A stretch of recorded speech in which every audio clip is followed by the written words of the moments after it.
really a scary thing when you're diagnosed with, cancer. Cancer, has a huge power behind it, but even diagnosed with something that's going to, change your life, and in that moment when someone who knows tells you that you're never going to be the same again, it's terrifying.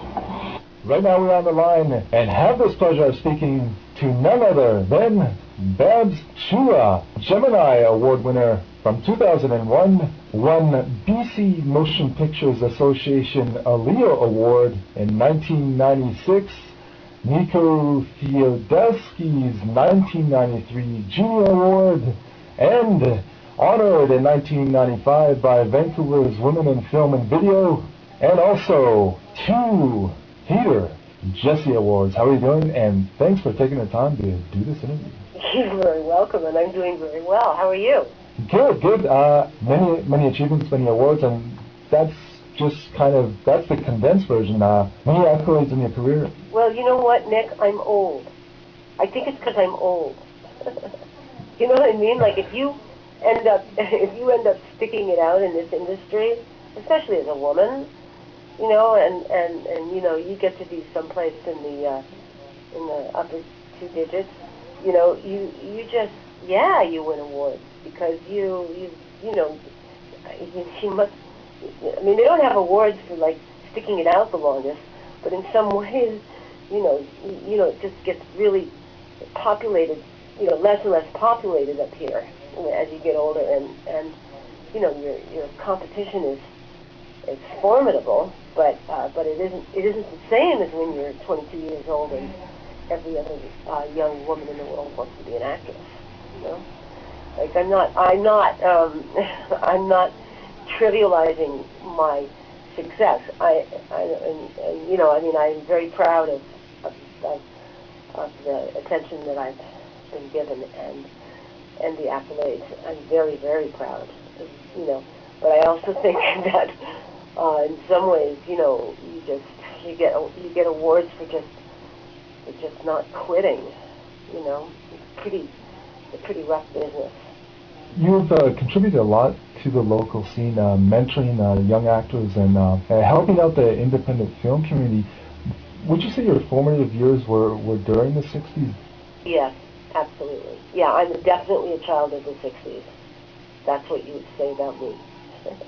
And still, I think, And do you think a lot of your creative mindset and your approach to being versatile as an artist, like you sing, you did voiceovers and acting, and then directing and script writing. Do you think that open-mindedness you have as an artist to be versatile comes a lot from the mindset you had during those formative years of the 60s? Well, that's a really interesting question. That's a really interesting question because I work a lot now in my present life with young actors, young directors, and with young people that are breaking into this business. And they're actually, when I think about it, because you've asked me this question, and I haven't really thought about it before, but I think that there was a kind of expansive value in those days that maybe has faded a bit. That really did allow us, and we also gave ourselves permission to try a lot of things, and we had the courage to try stuff without a lot of fear. And I don't quite know why that was, except that there was a general permissiveness in the culture at that time, because now I find that most of the young actors I work with and young directors are much more timid and much less willing to take chances and risks, So maybe it does have something to do with that, and that's a really interesting question because I've never really thought about it that way. When I was young, the motivation was the work. I think that generally everybody would have said that at the time. I don't think that there was the same cult of celebrity at that time that there is now. So it wasn't about being a star.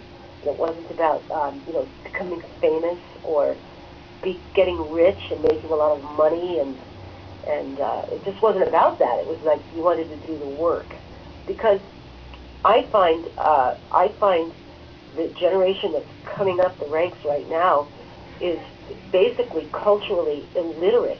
I'm shocked at the little interest there seems to be generally. This is a general statement because you meet the exceptional kid, but I think generally there's motivation. The motivation is to be famous, and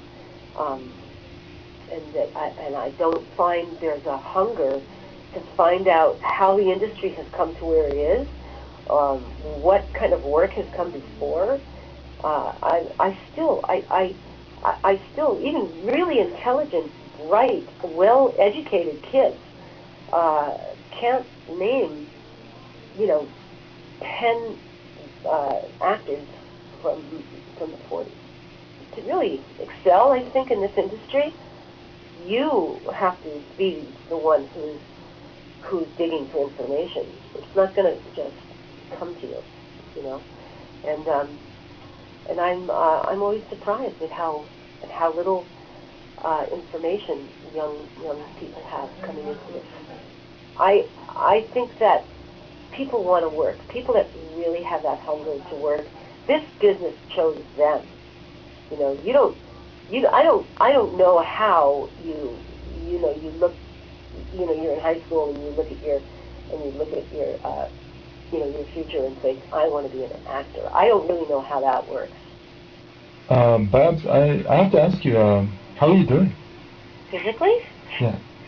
Well, I try not to read the charts. I try not to look too much at paper, because on paper it just can be really scary. But I feel like I'm kind of a miracle. It's kind of a miracle what's happened to me and for me, and I actually feel terrific. And I'm winding down in some ways, and right now I'm in a new chemo, and it really sucks.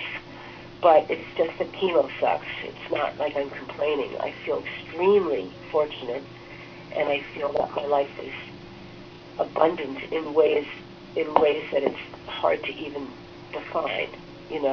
Just that there's so much that's come to me, and I'm so lucky. But that's what I mean. Like on paper, this doesn't look so lucky, but I really do feel lucky. So I think I'm good. To fill in the listeners out there, you first were diagnosed with cancer a few years ago? Well, 7 years ago, I was diagnosed with breast cancer, and it all happened very quickly. I had a mastectomy within 20 days of diagnosis, and was sort of being pushed toward protocol treatment, which is chemo and radiation.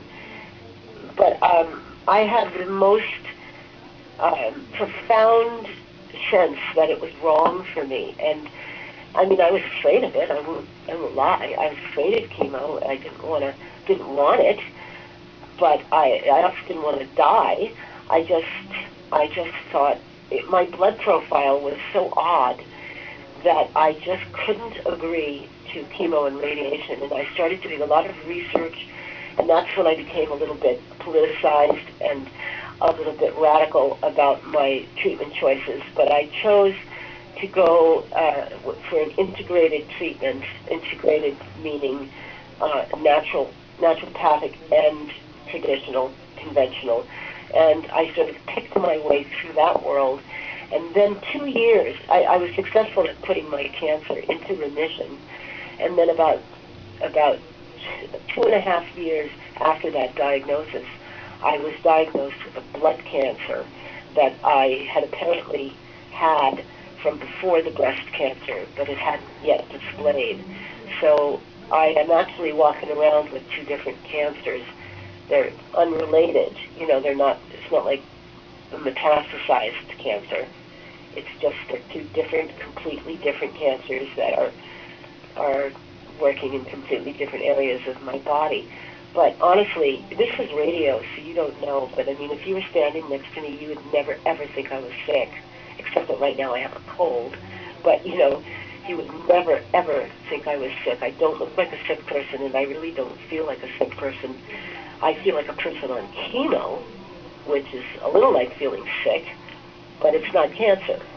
It's chemo, you know, and I'm doing really, really well by integrating my treatment choices, and I have the support of a fantastic oncologist and an amazing naturopathic oncologist as well, and I have a lot of adjunct therapies that I do that support my cleansing and my healing. So I'm doing great. I intend to be 95 years old someday, you know. And I'm sure you will.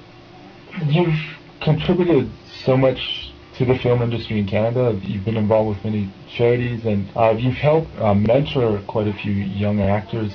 Can you fill in the listeners on the Babz Chula Society and how they can get involved? Well, I've had a flare-up of my breast cancer and recently, and you know, all of these therapies that I do that keep me alive that are not covered by BC Medical. You know, they're alternative therapies. And BC Medical, as generous as they are, they still don't give us choices, you know. Like, you have to have chemo. They pay for chemo, but if you choose not to have chemo, they won't pay for whatever you choose, right? So, you know, I got a little bit stuck because of what was keeping me alive were treatments that end up costing quite a lot of money when it all adds up. So some friends of mine put together the Babz Chula Lifeline for Artists Society to raise money and funds for my alternative treatments and for some of the supplies and supplements and things that I need. And the idea is that once I'm free of this particular crisis, we will be able to support another artist, because this society, it turns out that, like, artists, people in my position, my position isn't a unique position. Like, you know, artists, we've been working our whole lives in this industry, and we are just not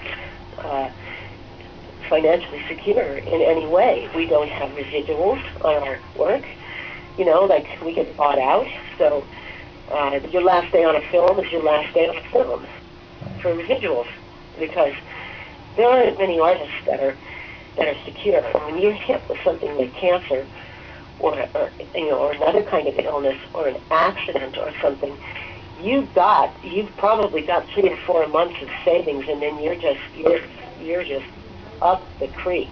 You know, there's nothing. I happen to be very lucky to know people who are successful in this business, and people like Nick Lee and David Duchovny and Callum Rennie, you know, auctioned themselves off for dinners and lunches, and we raised money, and I'm paying for my treatments, and I'm successful at pushing back this cancer, and at some point very soon, I will step aside, and the Babz Chula Lifeline for Artists Society will be able to support another artist. Babz, so listeners, can they go to that site and make a donation? BabzChulaSociety.org, and it's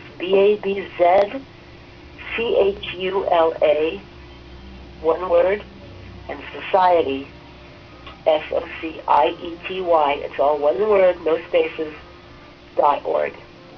And you can go to that site and find out how you can donate for Babz Chula's treatment. The 2001 Gemini Award winner, BC Motion Pictures Association Lee Award winner, and many, many war awards, which include 2 BC Theatre Josie Awards.